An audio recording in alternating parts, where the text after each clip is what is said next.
Well, ladies and gentlemen, so welcome to our Planets Through Ascendant series, and this week we're going to be covering Sun in the 5th house in the sign of Gemini for Aquarius ascendant people, and what happens when Sun is in the 5th house in the sign of Gemini while it's ruling the 7th house of Leo. Okay, this is the 4th time I'm repeating myself because I'm so frustrated with this stupid camera. I'm going to be cool. I'm going to be calm, but this is different from my other series. This is not Sun in just in the 5th house or Sun in the sign of Gemini. This is like we're combining the two things together. While Sun itself with the sign of Leo rules the sign of Leo, it's sitting in the certain house. So let's find out what this is about.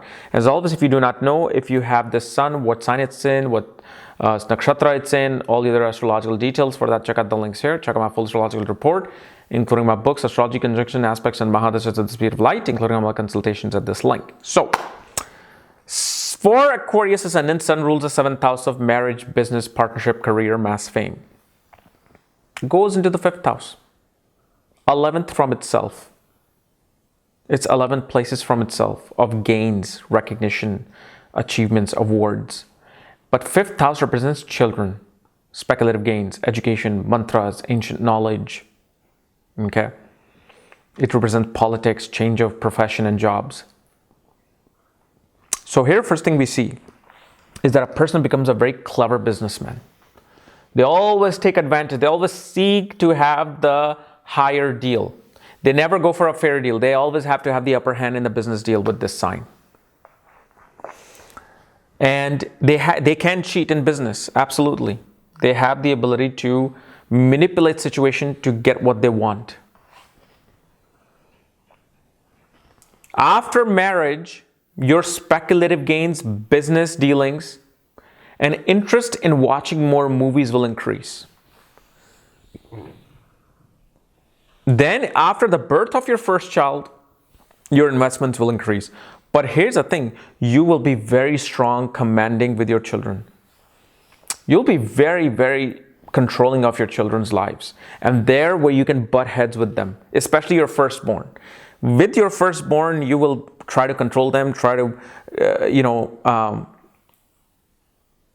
control every aspect of your life. And especially with this Sun, you may even spy on them, stalk them, where they're going, what they're doing. This is all this tendency of stalking playing out, like, okay, what are you doing now? Who are you going to? Because Sun is your Atma Karka, represents you, rules the 7th house of your spouse. Both you and your spouse can put like some, device on the car to see where the children are going, because now they sell it easily. To spy on them, what's happening, where is the car is, what they're doing now. And this person loves reading, loves to read many books, loves to recite mantras. If they're in a Hindu culture, some religious spiritual culture, they will recite seances or mantras. They'll be so good in mantras that they can create their own mantra. They will take one piece here, and boom, they just created a mantra for themselves. But one thing you gotta understand, Sun is a very hot planet. This is why it's known as a natural malefic or mild malefic. Why? Because Sun is a hot planet. Even if you have, let's say, a best friend who loves you, but his temperature of his body is 600 degrees. You bring him in your home, he'll burn your home. You sit him on your couch, he will burn your couch. He or she, whatever. Okay. Same thing with the Sun. Sun gives us life. Sun gives us light. But the thing is that too much light can burn something. So wherever Sun is in the 5th house or any house, it'll burn the significance of that house somehow. So in the 5th house, it can show one can have late children. One may not have interest towards regular education or may not gain anything through regular education. One may have the tendency to, like I said, cheat people in business or cheat people in speculation. They will try to get the shortcut to gain something. And spouse will be extremely clever. As much as you will gain through your spouse will try to overpower you as well.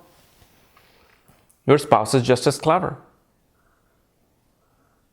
Now, if spouse is not very aggressive with his or her communication, they'll be very secretive. They'll be very secretive. They won't tell things at the last minute. But one of the things that I see here, okay, because Sun is the natural Atma Karka, as I said, represents you. And fifth house represents romance, right? The fun of romance. One could be very promiscuous, very flirtatious.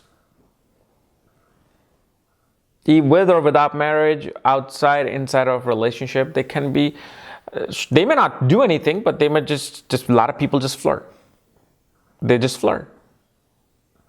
And flirting just gives them that edge, like, okay, I can still experience something.